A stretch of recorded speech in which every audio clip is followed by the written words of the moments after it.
una sola fotografía, tomada en marzo de 2024 por un excursionista en los bosques de Michoacán.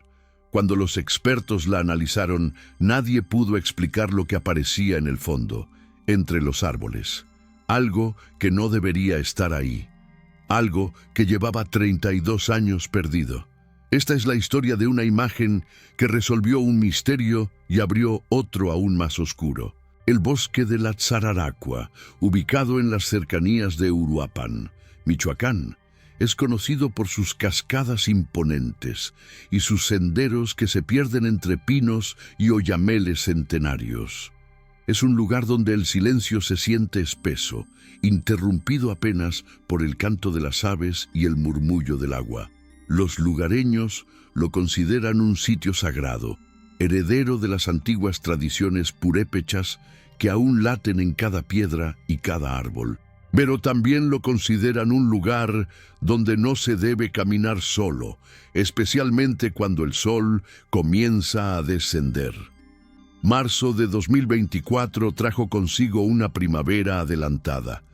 Los árboles estaban cubiertos de un verde intenso y las lluvias recientes habían llenado los arroyos de agua cristalina. Daniel Ortega, un fotógrafo de naturaleza de 38 años, había viajado desde la Ciudad de México con la intención de capturar la esencia del bosque michoacano para una revista de ecoturismo. Daniel era meticuloso en su trabajo. Cada fotografía era planeada con cuidado, estudiando la luz, los ángulos, la composición. No dejaba nada al azar. Ese día, un martes 15 de marzo, Daniel llegó al sendero conocido como el Mirador del Águila. Alrededor de las 4 de la tarde, la luz comenzaba a suavizarse, creando esos tonos dorados que tanto buscaba. Instaló su trípode en un claro desde donde podía capturar la profundidad del bosque, con las copas de los árboles formando una catedral natural.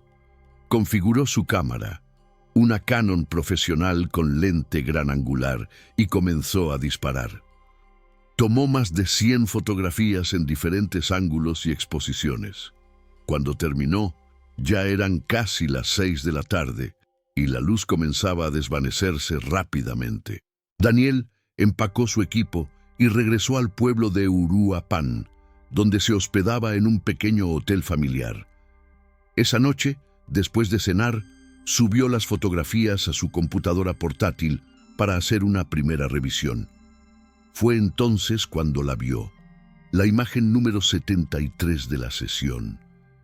Al principio no notó nada extraño. Era una toma panorámica del bosque, con los troncos oscuros de los pinos, contrastando contra el verde del follaje.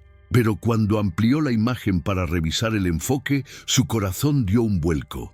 Entre los árboles, a unos 30 metros de donde él había estado parado, había algo que no encajaba.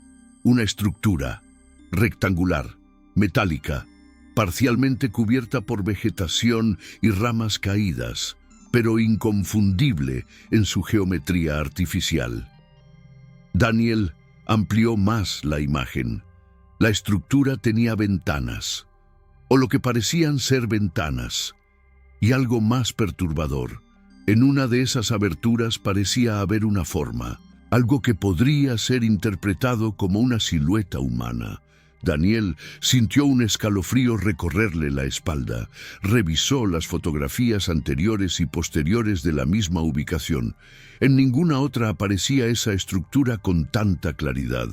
Solo en esa toma específica, tal vez por el ángulo exacto de la luz y la posición de la cámara, el objeto era visible. Se frotó los ojos, pensando que era un efecto óptico, una combinación de sombras y vegetación que creaba la ilusión de algo que no estaba ahí. Pero cuanto más la observaba, más sólida parecía la estructura.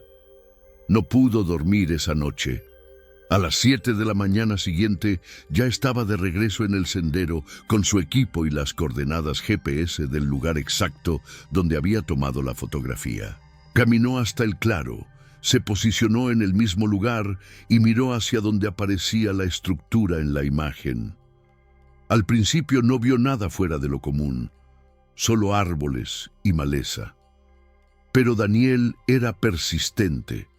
Comenzó a caminar hacia esa dirección, apartando ramas y sorteando troncos caídos. Después de 20 minutos de avanzar lentamente por el bosque denso, lo encontró. Estaba ahí, real, sólido, cubierto por 30 años de vegetación, musgo y abandono, pero innegable. Era un autobús escolar oxidado, con las ventanas rotas y la carrocería consumida por el tiempo. Las palabras pintadas en el costado apenas eran legibles bajo las capas de óxido y líquen, pero Daniel pudo distinguir: Escuela Primaria Benito Juárez, Pátzcuaro. Daniel sacó su teléfono y tomó varias fotografías. Sus manos temblaban. Sabía que acababa de encontrar algo importante, algo que llevaba décadas perdido. Pero lo que realmente lo perturbó fue lo que vio cuando se acercó a una de las ventanas laterales. Dentro del autobús, sobre uno de los asientos deteriorados, había una pequeña mochila rosa, intacta, como si alguien la hubiera dejado ahí apenas ayer. Regresó al pueblo y fue directamente a la comandancia de policía. El oficial de guardia, un hombre mayor llamado Esteban Morales, palideció cuando Daniel le mostró las fotografías. Esteban tenía 62 años y había sido policía en Uruapan durante toda su vida adulta. Conocía esa historia, la recordaba perfectamente. El autobús que desapareció en 1992, llevándose consigo a 4 personas y dejando tras de sí un misterio que nunca fue resuelto. Si quieres descubrir qué pasó realmente en ese bosque hace más de 30 años, no te vayas. Suscríbete a Ecos del Silencio, porque si encontramos más evidencia sobre este caso, la compartiremos aquí primero. Esta historia apenas está comenzando. El 18 de octubre de 1992 fue un viernes común en el pueblo de Pátzcuaro. El cielo estaba nublado y una llovizna ligera caía sobre las calles empedradas del centro histórico. En la escuela primaria Benito Juárez, los niños se preparaban para terminar la semana. Pero ese día no sería común para la maestra Teresa Vilchis, de 34 años, quien había organizado una pequeña excursión educativa con 3 de sus colegas al Museo de Artes e Industrias Populares en Uruapan. Teresa era una mujer dedicada a su profesión, conocida por su compromiso con la educación y su cariño hacia los estudiantes. Alta, de cabello castaño siempre recogido en un moño, y con una sonrisa amable que tranquilizaba a cualquiera. Ese viernes, Teresa conduciría el pequeño autobús escolar que la institución utilizaba para eventos especiales. Con ella viajarían Roberto Mendoza, el conserje de 51 años que conocía todas las rutas de la región; Elena Ibarra, maestra de música de 29 años, recién llegada a la escuela ese año, y Arturo Zamora, el coordinador académico de 42 años, un hombre reservado, pero respetado por su conocimiento. El plan era simple: partir a las 2 de la tarde, llegar a Uruapan alrededor de las 3:30, visitar el museo durante 2 horas y regresar a Pátzcuaro antes del anochecer.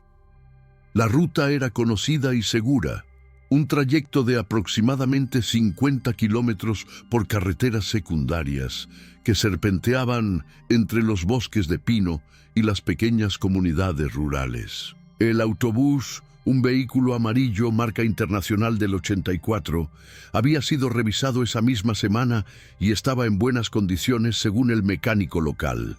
Los 4 partieron puntualmente a las 2 de la tarde. Teresa conducía con cuidado, como siempre.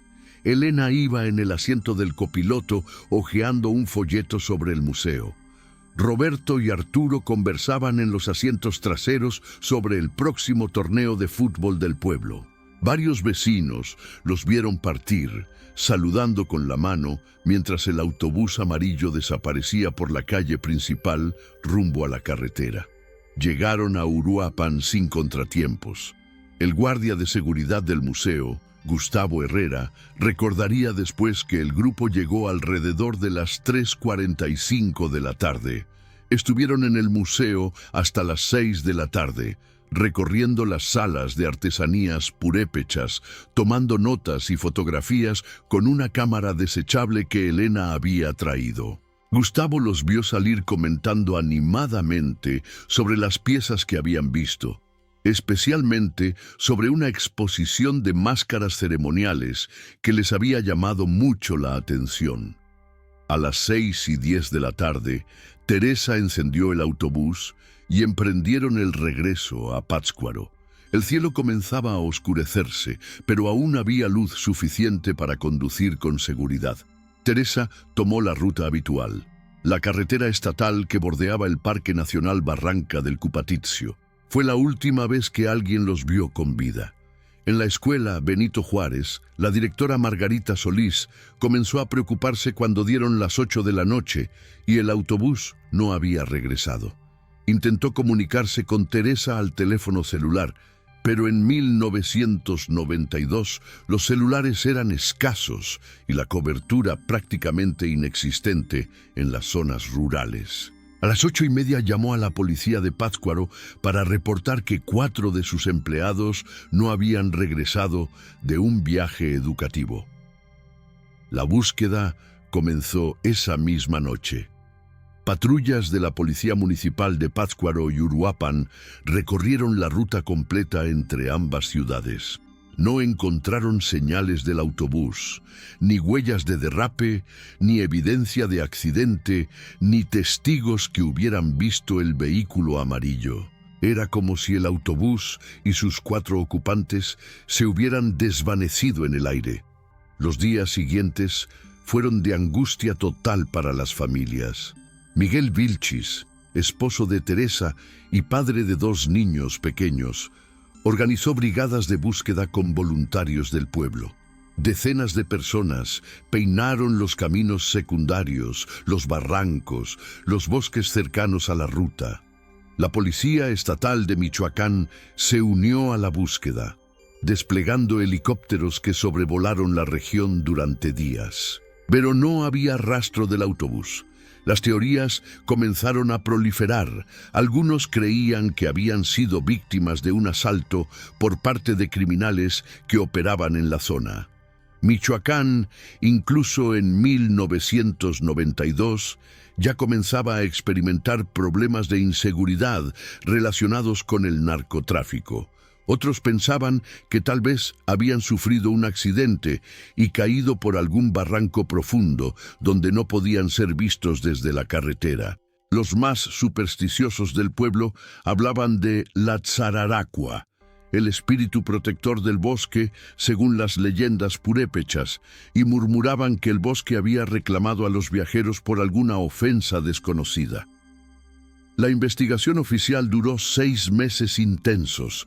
Se interrogó a todos los empleados del museo, a los vecinos de ambos pueblos, a los conductores que habían transitado esa ruta ese día. Se revisaron registros de hospitales, se consultó con informantes sobre posibles secuestros, se excavó en lugares señalados por supuestos videntes que aparecieron ofreciendo ayuda.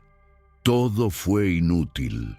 En abril de 1993, la Procuraduría General de Justicia del Estado de Michoacán cerró oficialmente el caso por falta de evidencias, clasificándolo como desaparición sin resolver. Las familias nunca aceptaron esa conclusión. Miguel Vilchis gastó todos sus ahorros contratando investigadores privados. La madre de Elena Ibarra, doña Socorro, pasó años yendo cada semana a la carretera donde supuestamente habían desaparecido, colocando flores y velas, rogando por alguna señal. Roberto Mendoza dejó una viuda, Cristina, y 3 hijos que crecieron sin su padre, sin poder darle sepultura, sin poder cerrar ese capítulo doloroso de sus vidas. Arturo Zamora era soltero, pero sus hermanos en Morelia nunca dejaron de buscarlo. Con el paso de los años, la historia se convirtió en leyenda. Los más jóvenes del pueblo apenas la conocían. Los turistas que visitaban la región jamás habían oído hablar del autobús amarillo que se desvaneció sin dejar rastro. Pero para quienes vivieron esos días de octubre del 92, el misterio nunca dejó de doler. Cada aniversario, algunos familiares se reunían en la iglesia de Pátzcuaro para rezar por las almas de los desaparecidos y pedir, aunque ya sin mucha esperanza, que algún día se supiera la verdad. Y entonces, 32 años después, Daniel Ortega tomó esa fotografía. Cuando el oficial Esteban Morales vio las imágenes en el teléfono de Daniel, supo de inmediato que debía actuar rápido. Llamó a su superior, el comandante Héctor Ruiz, quien a su vez contactó a la Fiscalía General del Estado. A las 10 de la mañana del 16 de marzo de 2024, un equipo completo de investigadores, peritos forenses, elementos de protección civil y policías estatales se dirigió al bosque de la Tzararacua. Daniel los guió hasta el lugar. La caminata tomó casi 40 minutos desde el sendero principal, abriéndose paso entre la maleza que había crecido sin control durante décadas. Cuando llegaron al sitio, varios de los investigadores más veteranos se quedaron en silencio, procesando la magnitud del hallazgo. El autobús estaba ahí, increíblemente preservado bajo las capas de vegetación que lo habían ocultado como un manto protector. El perímetro fue acordonado inmediatamente. Los peritos comenzaron a trabajar con extremo cuidado, documentando cada centímetro del vehículo antes de tocarlo. Las primeras observaciones fueron perturbadoras. El autobús no mostraba señales de haber sufrido un accidente violento. No había daños estructurales significativos en la carrocería. No había marcas de impacto o volcadura. Estaba simplemente ahí, como si alguien lo hubiera conducido deliberadamente hasta ese punto remoto del bosque y lo hubiera abandonado. Las llantas estaban hundidas en la tierra, pero aún conservaban parte del aire. El motor estaba oxidado, pero intacto. Cuando uno de los peritos logró abrir la puerta del conductor con herramientas especiales, el chirrido del metal oxidado resonó en el silencio del bosque como un lamento. El interior del autobús era una cápsula del tiempo. Los asientos de vinilo verde estaban cubiertos de moho y hongos, pero mantenían su forma. En el piso había hojas secas que habían entrado por las ventanas rotas durante décadas. Y estaba esa mochila rosa. La mochila estaba sobre el quinto asiento del lado derecho. Los peritos la fotografiaron desde todos los ángulos antes de recogerla con guantes. Era una mochila infantil, con el dibujo de un conejo de peluche en la parte frontal.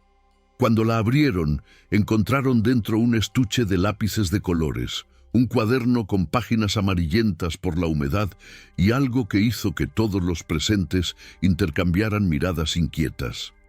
Una identificación escolar. La identificación pertenecía a una niña de 8 años llamada Mónica Herrera Campos, estudiante de 3er grado de la escuela primaria Benito Juárez de Pátzcuaro. Pero había un problema. Según los registros oficiales, el autobús que desapareció en octubre de 1992 no transportaba niños. Era un viaje exclusivo de los 4 maestros y empleados de la escuela. ¿Qué hacía esa mochila ahí? Había una quinta persona en el autobús que nunca fue reportada. El misterio, en lugar de resolverse, se multiplicaba. Los peritos continuaron la inspección meticulosa. Bajo el asiento del conductor encontraron una bolsa de tela con documentos personales, la licencia de conducir de Teresa Vilchis, algunos recibos de gasolina, un mapa de carreteras de Michoacán doblado y marcado con círculos en algunos puntos y una pequeña libreta con anotaciones. La libreta estaba dañada por la humedad, pero algunas páginas aún eran legibles. Las anotaciones parecían ser reflexiones personales de Teresa, pensamientos escritos durante sus trayectos. En el maletero del autobús, debajo de los escombros de décadas, encontraron una cámara desechable, la misma que Elena Ibarra había llevado al museo. Los peritos la recuperaron con la esperanza de que el rollo fotográfico pudiera revelar algo útil, aunque sabían que después de tanto tiempo las probabilidades eran mínimas. También encontraron 2 maletas pequeñas con ropa, confirmando que las 4 personas habían estado en el vehículo, pero de los cuerpos no había ni rastro. Esta ausencia de restos humanos desconcertó a todos. Si las 4 personas habían muerto en el autobús, ¿dónde estaban sus cuerpos? Si habían abandonado el vehículo voluntariamente, ¿por qué dejaron todas sus pertenencias? ¿Y por qué nadie los vio salir del bosque? El jefe de peritos, el doctor Ramiro Castillo, un forense con 30 años de experiencia, admitió ante los medios que nunca había visto un caso similar. La noticia del hallazgo se difundió rápidamente. Los noticieros nacionales cubrieron la historia. Las familias de los desaparecidos fueron contactadas. Miguel Vilchis, ahora de 68 años, viajó desde Pátzcuaro, acompañado por sus 2 hijos, ya adultos. Cuando vio el autobús, cuando tocó con sus propias manos el volante que su esposa Teresa había girado por última vez 32 años atrás, rompió en llanto. Era la primera evidencia tangible de lo que había sucedido, pero no traía respuestas, solo más preguntas. Cristina Mendoza, la viuda de Roberto, quien ahora tenía 73 años y vivía con uno de sus hijos en Uruapan, fue llevada al sitio 2 días después. Identificó una chamarra que había pertenecido a su esposo, colgada en uno de los respaldos. La tela estaba podrida, pero el color azul marino aún era reconocible. Cristina sostuvo la prenda entre sus manos temblorosas y murmuró: «Siempre decía que esa chamarra le daba suerte. Nunca salía sin ella». Los investigadores establecieron un campamento temporal en el bosque. Durante 2 semanas, equipos de búsqueda peinaron cada centímetro de terreno en un radio de 5 kilómetros alrededor del autobús. Utilizaron perros entrenados para detectar restos humanos, drones con cámaras térmicas y georradares capaces de identificar anomalías bajo tierra. No encontraron nada, ni huesos, ni ropa enterrada, ni señales de tumbas improvisadas. Era como si las 4 personas se hubieran evaporado después de dejar el autobús en ese lugar. La pregunta que todos se hacían era: ¿cómo llegó el autobús hasta ese punto? Daniel Ortega, quien había pasado horas estudiando mapas topográficos de la región, calculó que el autobús estaba a aproximadamente 3 kilómetros del camino secundario más cercano. No había senderos transitables para vehículos. El terreno era irregular, con pendientes pronunciadas y vegetación densa. Para que el autobús llegara hasta allí, alguien tuvo que conducirlo a través del bosque, sorteando árboles y rocas, en una travesía que habría sido difícil incluso con un vehículo todoterreno, y prácticamente imposible con un autobús escolar de los años 80. El análisis del combustible residual en el tanque confirmó que el autobús había llegado hasta ese punto por sus propios medios. No había sido remolcado. Alguien lo condujo hasta allí. ¿Pero quién? Teresa Vilchis, tratando de escapar de algo o alguien, uno de los otros ocupantes, o una quinta persona desconocida. La libreta de Teresa fue enviada a un laboratorio especializado en Ciudad de México para intentar recuperar el texto de las páginas más dañadas. Los técnicos utilizaron luz ultravioleta, análisis químicos y fotografía multiespectral. Lograron rescatar fragmentos de varias entradas. Una de ellas, fechada el 15 de octubre de 1992, 3 días antes del viaje fatal, decía: «He estado soñando otra vez con el lugar del bosque, la luz entre los árboles, la sensación de que algo me llama. Sé que Arturo piensa que estoy exagerando, pero hay algo allí, algo que necesita ser encontrado. Esa entrada perturbó profundamente a los investigadores. ¿Teresa había tenido premoniciones sobre el bosque? ¿Había algo más detrás del viaje aparentemente inocente al museo? Los hijos de Teresa, Javier y Claudia Vilchis, fueron entrevistados nuevamente. Claudia, la menor, recordó que en las semanas previas al viaje, su madre había estado actuando de manera extraña. Estaba más callada de lo normal, contó Claudia a los investigadores. Una noche la encontré en el patio de la casa, mirando hacia las montañas. Le pregunté si estaba bien y me dijo que había algo importante que tenía que hacer. No entendí a qué se refería. Javier agregó otro detalle inquietante. Unos días antes del viaje, encontré en el escritorio de mi mamá un libro viejo sobre leyendas purépechas. Tenía páginas marcadas. Una de ellas hablaba sobre guardianes del bosque, sobre lugares sagrados donde el tiempo se comportaba de manera diferente. Pensé que era solo curiosidad de maestra, pero ahora no sé qué pensar. El caso tomó un giro aún más extraño cuando los técnicos del laboratorio lograron revelar las fotografías de la cámara desechable de Elena Ibarra. Contra todo pronóstico, el rollo había sobrevivido. Las primeras fotos mostraban la visita al museo. Imágenes de artesanías, máscaras, grupos de turistas. Pero las últimas 3 fotografías eran perturbadoras. Habían sido tomadas desde el interior del autobús. La primera mostraba el bosque a través del parabrisas, con los faros del autobús iluminando los troncos de los árboles. Era de noche. La segunda foto capturaba el rostro de Teresa al volante, con una expresión que los analistas describieron como determinación mezclada con miedo.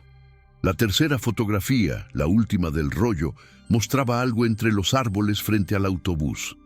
Era una estructura, o algo que se asemejaba a una estructura. Las ramas y las sombras creaban formas geométricas imposibles, como si los árboles mismos hubieran formado una especie de portal o entrada, y en el centro de esa formación había una luz. No era el reflejo de los faros del autobús, era otra cosa, una luminiscencia azul verdosa que parecía emanar del propio bosque. Los expertos en fotografía forense del Instituto Nacional de Ciencias Penales examinaron la imagen durante semanas. Descartaron que fuera un defecto del revelado o una doble exposición. La luz estaba realmente ahí esa noche. ¿Qué era? ¿Un fenómeno natural? Tal vez fosforescencia de hongos o insectos bioluminiscentes. ¿O algo más inexplicable? Daniel Ortega, quien se había convertido en una pieza clave de la investigación, decidió regresar al bosque. Esta vez llevó equipo más sofisticado. Cámaras de visión nocturna, detectores de campos electromagnéticos, grabadoras de audio de alta sensibilidad. Pasó 3 noches acampando cerca del lugar donde había encontrado el autobús. En la segunda noche, sus detectores de campos electromagnéticos comenzaron a registrar anomalías, fluctuaciones intensas sin fuente aparente. Las grabadoras captaron sonidos que Daniel no pudo identificar. Algo similar a un zumbido de baja frecuencia, casi en el límite de la audición humana. Pero lo más inquietante ocurrió en la tercera noche. Daniel despertó cerca de las 3 de la madrugada. Su tienda de campaña estaba iluminada por una luz tenue que venía del exterior. Salió con su cámara. Entre los árboles, a unos 50 metros de distancia, vio la misma luminiscencia azul verdosa que aparecía en la fotografía de Elena. La observó durante casi 10 minutos, tomando fotografías y videos. La luz pulsaba suavemente, como si respirara, y luego, gradualmente, se desvaneció. Las imágenes y videos de Daniel fueron analizados por físicos de la Universidad Nacional Autónoma de México. No pudieron ofrecer una explicación definitiva, Algunos especularon sobre gas de pantano ionizado, aunque no había pantanos en esa zona. Otros mencionaron efectos piezoeléctricos en las rocas del subsuelo. Pero ninguna explicación era completamente satisfactoria. En abril de 2024, un mes después del descubrimiento inicial, apareció un testigo inesperado. Su nombre era don Agustín Moreno, un campesino de 84 años que vivía en una pequeña ranchería cerca del bosque. Don Agustín había escuchado sobre el hallazgo del autobús en las noticias y decidió finalmente hablar sobre algo que había guardado en secreto durante más de 3 décadas. La noche del 18 de octubre de 1992, don Agustín estaba regresando a su casa después de visitar a un compadre en un pueblo vecino. Eran alrededor de las 9 de la noche. Al pasar por un camino que bordeaba el bosque de la Tzararacua, vio algo que lo dejó helado. Un autobús amarillo, con los faros encendidos, adentrándose en el bosque por un lugar donde no había camino. «Lo vi claro como los veo a ustedes ahora», dijo don Agustín a los investigadores. El autobús iba despacio, moviéndose entre los árboles como si supiera exactamente a dónde iba. Y lo más raro es que había una luz frente a él, una luz azul, como de luciérnagas, pero mucho más fuerte. El autobús seguía esa luz. Don Agustín nunca había contado esta historia porque temía que lo tomaran por loco. «En mi rancho sabemos que el bosque tiene sus misterios», explicó. «Mis abuelos me enseñaron a respetarlo, a no hablar de lo que uno ve ahí. Pero ahora que encontraron el autobús, creo que las familias merecen saber lo que vi». La fiscalía consideró el testimonio de don Agustín, pero sin más pruebas corroborativas, quedó como una pieza más del rompecabezas inconcluso. Hasta hoy, noviembre de 2024, 8 meses después del hallazgo, las autoridades no han podido determinar con certeza qué sucedió con Teresa Vilchis, Roberto Mendoza, Elena Ibarra y Arturo Zamora. Sus cuerpos nunca fueron encontrados. La identidad de Mónica Herrera Campos, la niña dueña de la mochila, sigue siendo un enigma.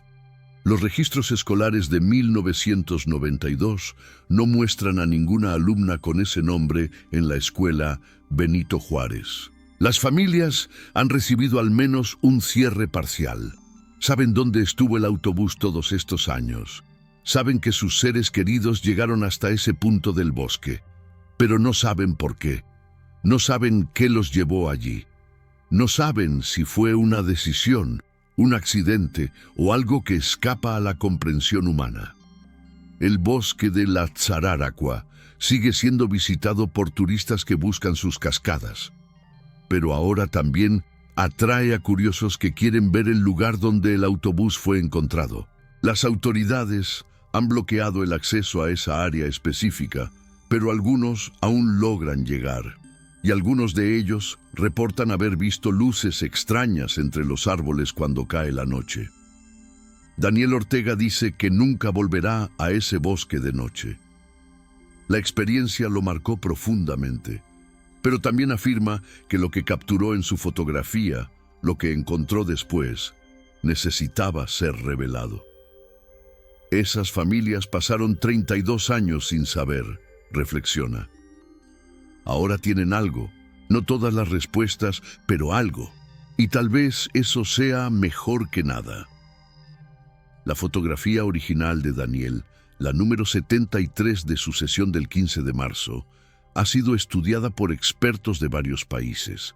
Algunos la han llamado la imagen forense más importante de la década en México. Otros la ven como una ventana a misterios que la ciencia aún no puede explicar. Lo que es innegable es que una sola fotografía, tomada en el momento exacto, con el ángulo perfecto de luz, logró lo que décadas de búsquedas no pudieron: encontrar el autobús perdido de Pátzcuaro. Pero esa misma fotografía también abrió preguntas que tal vez nunca sean respondidas. ¿Qué es esa luz en el bosque? ¿Por qué aparece? ¿Qué relación tiene con el destino de 4 personas que se adentraron en un lugar del que nunca regresaron? Los expertos que han estudiado el caso admiten que hay elementos que desafían explicaciones convencionales. Y en las noches sin luna, cuando el bosque de Michoacán se sumerge en la oscuridad más profunda, algunos aseguran que todavía se puede ver esa luminiscencia azul verdosa pulsando entre los árboles, como llamando a quienes se atreven a buscar respuestas donde no las hay. ¿Fue un fenómeno natural, una leyenda que se cumplió, o hay algo en los bosques antiguos de México que no comprendemos, algo que nuestros ancestros sabían y respetaban y que nosotros hemos olvidado? Esa fotografía no solo encontró un autobús, encontró un misterio que seguirá vivo mientras haya personas dispuestas a buscarlo. Si esta historia te ha dejado pensando, si quieres saber más sobre casos como este, suscríbete a Ecos del Silencio. Activa las notificaciones, porque seguimos investigando este caso y otros igual de perturbadores. Comparte este video con alguien que disfrute los misterios reales. Y deja en los comentarios, ¿tú qué crees que pasó esa noche en el bosque? ¿Fue algo que podemos explicar o hay fuerzas que todavía no entendemos? El silencio del bosque guarda secretos y nosotros seguiremos escuchando.